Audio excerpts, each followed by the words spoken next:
Hello and good morning. आज चाहिँ हामी नुवाकोट दरबार स्क्वायर जाँदैछौँ। म 4 बजी उठाएपछि जाने भनेर अहिले यतिखेर घडीमा चाहिँ 8:30 भइसकेको छ। अलिकति ढिला भए यिनी आएर कति 1 घन्टा जति कुरे। अब हामी प्रस्थान गर्दैछौँ। सकेसम्म आज नुवाकोट दरबार पछि हामी कहाँ ड्याम हाइड्रो पनि जाने प्लान छ। हाइड्रो पछि भ्याइएछ भने हामी लोके झरना पनि भिजिट गर्नेछौँ। तिहार सुरु भइसकेको थियो भने हाम्रो बिदा भने लगभग सकिन लाग्दै थियो। अब बाँकी रहेको केही बिदा सदुपयोग गर्दै हामी नुवाकोट जिल्लामा रहेको नुवाकोट दरबारको भिजिटमा निस्कियौँ। मोटरसाइकलको हाम्रो यात्रा निकै नै रमाइलो थियो। बाटोमा यात्रा गर्ने क्रममा हिमालको सुन्दर दृश्यहरू पनि देखिन्थ्यो। एकदम चिसो, हामी चारैतिर परसम्म देखे हिमाल। अझ हामीले योभन्दा बेटर के एक्सपिरियन्स गर्नै बाँकी छ। मेरो साथमा हुनुहुन्छ जिआर आशिष, उहाँलाई धेरै धेरै धन्यवाद। म उहाँको भ्लगमा नि आउँछु, मेरो भ्लगमा नि उहाँ आउनु भएको छ है। बाटोमा बेला बेला देखिने झरनाले हाम्रो यात्रा अझ रमाइलो बनाउँदै थियो। यसरी चाहिँ हामी यो ठ्याक्कै यो झरनामा आइपुगेका छौँ है। गुर्जे भन्ज्याङ कटेर यहाँ आइपुग्यो। अब हाम्रो यात्रा फेरि सुरु हुन्छ। यहाँ झरना देखेर मात्रै रोक्यो हो। फेरि अगाडि लाग्छौँ। केही खाएन, मैले चाहिँ यसो पाउरोटी साउरोटी खाएँ, यिनले केही खाएन, चिया मात्रै खाएँ। झन् त्यो चापापोटबाट देखिने सुन्दर दृश्यता अझ धेरै रमणीय थियो। अहिले चाहिँ हामी यो गुर्जे भन्ज्याङ थाना भन्ज्याङबाट यो चापापोटमा आइपुगेका छौँ। एकदम घाम राम्रै मजाले लागिरहेछ, न्यानो महसुस भइरहेको छ। अलि माथि चाहिँ अलिक चिसो चिसो भइरहेको थियो। मेरो पृष्ठभूमिमा तपाईँहरू देख्न सक्नुहुन्छ, यो एकदम राम्रो एकदम सुन्दर फाँट देखिया छ। यो ठाउँमा म तलको फाँटमा चाहिँ एकचोटि हाम्रो दारिगाङको इभेन्ट गर्दाखेरि आएको थिएँ। हिमाल पृष्ठभूमि सबभन्दा ठुलो कुरा त हिमाल हो। हिमाल क्या दामी हिमाल देखिया। भ्लग स्टार्ट भयो। यहाँ हाम्रो आशिषजी हुनुहुन्छ। कस्तो महसुस भइरहेको मेरो साथमा घुम्न पाउँदा? ल गाइजहरू, अब भेटौँला है। त्यहाँ पुगेपछि झन् खिचौँला। अझै त्यहाँ तल एउटा फाँट छ धानको, यस्तो दामी। यही होला, यही फाँट हो कि युट्युब च्यानल डेड भयो भनेर मैले यहाँ तिमीलाई भ्लग बनाउन लिएर आइरहेको छु। धन्यवाद तिमीलाई, धेरै धेरै धन्यवाद है। यिनले नै भनेर यहाँ आइया हो। मेरो त नत्र यसपालिको दसैँ तिहारको भ्याकेसन त्यत्तिकै सकिन्थ्यो।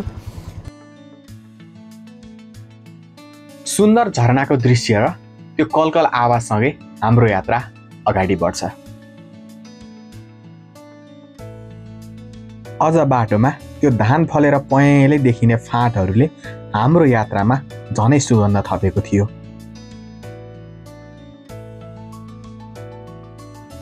करिब 2 घन्टाको मोटरसाइकल यात्रापछि हामी छहरे पुग्छौँ। यो बाटो धुलै धुलो रहेछ। मास्क किनेर मास्क लगाइयो। अब हाम्रो यात्रा चाहिँ नुवाकोटको तराई भेगमा हाम्रो यात्रा सुरु भइसकेको छ। केही धान काटिसकेको थियो भने कति धान काट्न बाँकी थियो। कतै धान काटिरहेको दृश्य पनि देखिन्थ्यो। सुन्दर झरना, खोला अनि फाँटको दृश्य हेर्दै हामी थानसिङ, ढिकुरे, बटार हुँदै बितुर पुग्छौँ। बिहान केही नखाइकन हिँडेको कारणले गर्दा हामीलाई भोक लागिसकेको थियो। हामी बिदुर पुगेर त्यहीँ खाजा खान्छौँ। अहिले चाहिँ हामी यहाँ बिदुर आइसकेका छौँ। अब लगभग यहाँबाट एकछिन माथि गइसकेपछि हामी दरबार पुग्छौँ। अब यहाँ हामी केही खान्छौँ, मोमो चाउमिन के हुन्छ, चिया चिया, त्यसपछि हामी लाग्छौँ। मैले गर्मी है, मैले हाइनेक साइनेक सबै ज्याकेट स्याकेट सबै खोलेको छु। धुलै धुलो भएको छु म। अरूभन्दा पनि लास्टै धुलो भएको, फेसभरि धुलै धुलो भएको है। यही नै छ। ल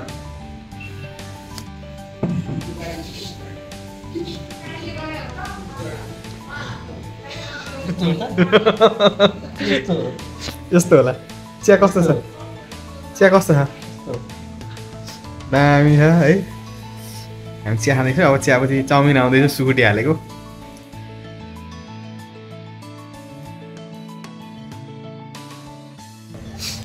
we had our lunch at Bidur होइन। अब चाहिँ हामी दरबारतिर जाँदैछौँ। खाजा खाएपछि अब मस्त दरबार पहिला सुरु टावर जाने होइन। घाम पर्दा हामी त्यतिर जान्छौँ है त। ल गाइस, सी यू। खाजा खाइसकेपछि हाम्रो यात्रा फेरि नुवाकोट दरबारतिर अगाडि बढ्छ।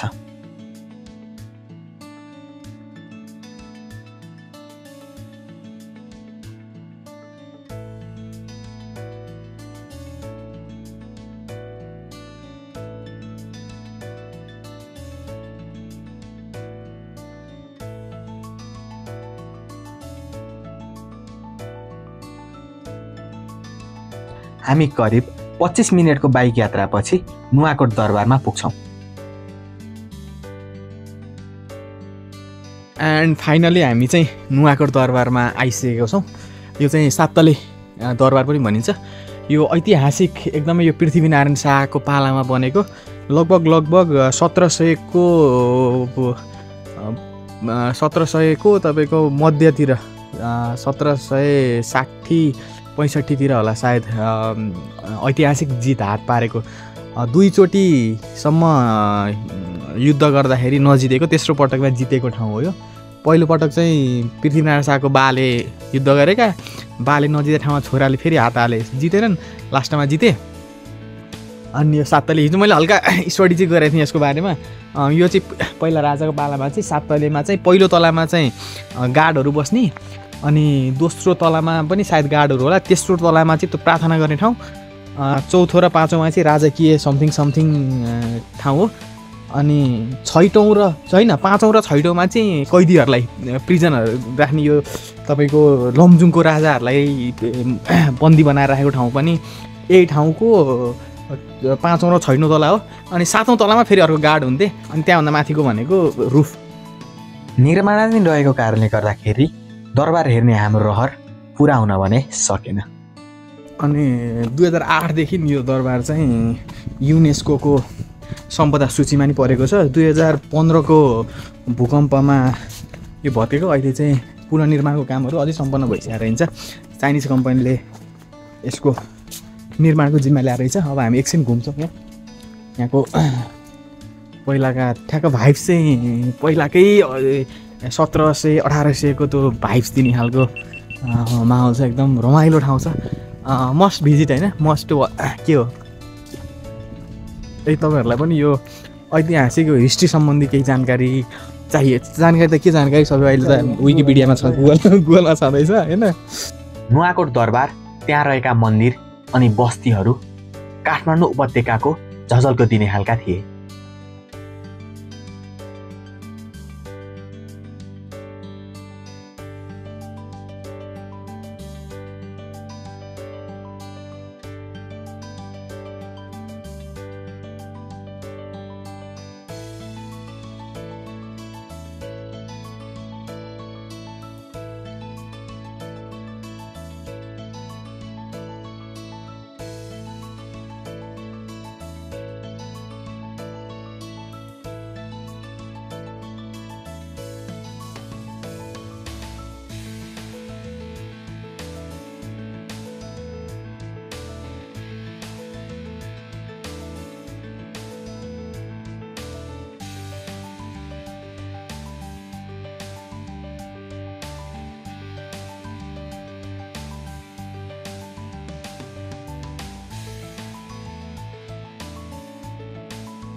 काठमाडौँ, भक्तपुर अनि ललितपुरका मन्दिरहरूमा देखिने कामसूत्र हस्तकला नुवाकोट दरबार क्षेत्रका मन्दिरहरूमा पनि देख्न सकिन्छ।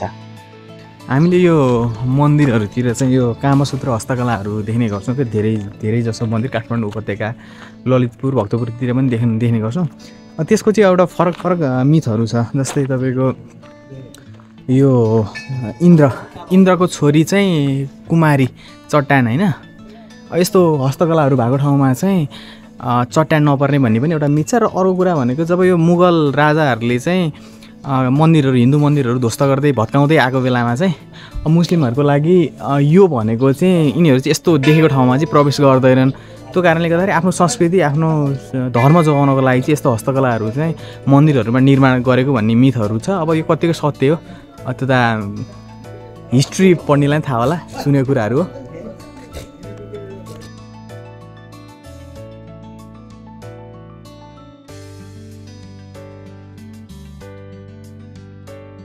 नुवाकोट दरबार क्षेत्रका मन्दिरहरू मात्र नभएर त्यहाँका बस्ती, गल्ली, चोकहरूमा पनि काठमाडौँ उपत्यकामै रहेका नामहरू देख्न सकिन्छ। जस्तै स्वयम्भू, टुँडीखेल, इन्द्रचोक इत्यादि। मन्दिर अनि दरबार क्षेत्र केही बेर घुमिसकेपछि हामी टावर भएतिर अगाडि बढ्छौँ।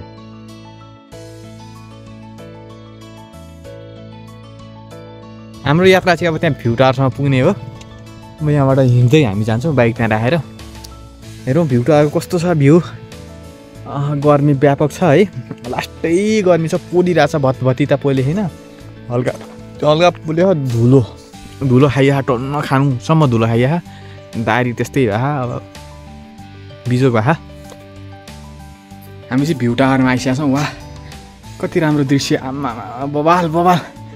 यो क्यामेरा देखेको भन्दा नि बवालै छ। वाउ चारैतिर यहाँ लामखुट्टे चाहिँ फेरि यति लामखुट्टे रहेछ यो। छ्या त्रिशुली जलविद्युत आयोजनाको ड्याम है, दृश्यमा देख्न सक्छौँ हामी। ए त्यो पानीलाई त्यहाँ त्यो बाटो छ नि, त्यो साइडबाट ल्याएर त्यहाँबाट तल झारेर। ए दृश्यमा देखेको हिमाल, हामीले एउटा हिमाल त हामी अब्जर्भ गर्न पाएँ यहाँबाट, तर थोरै बादल लाग्यो, धेरै चाहिँ देखिएन हिमाल।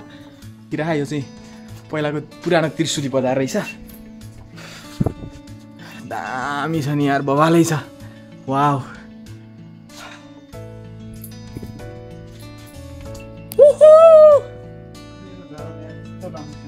यार डेङ्गु लाग्ला भने डर यार है।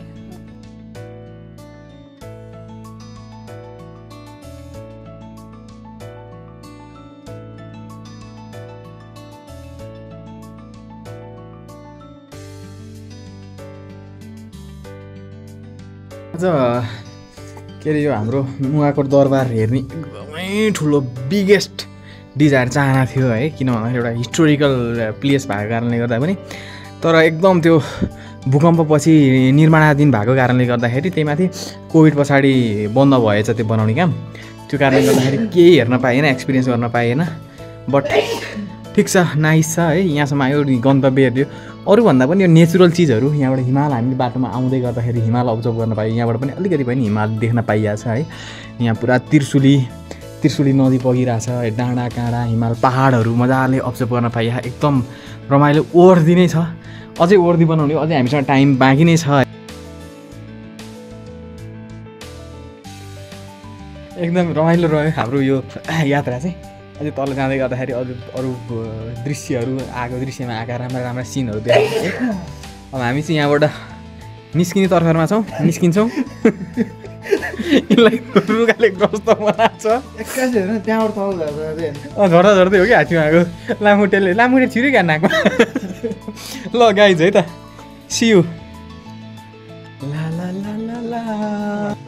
नुवाकोट दरबार अनि भ्यू टावर हेरिसकेपछि अबको हाम्रो यात्रा थियो लौके झरना। निर्माण कार्य सकिसकेपछि नुवाकोट दरबार फेरि आउने बाचासहित त्यहाँ रहेको पिङ एकछिन खेलिसकेपछि अब हामी लौके झरनातिर अगाडि बढ्छौँ।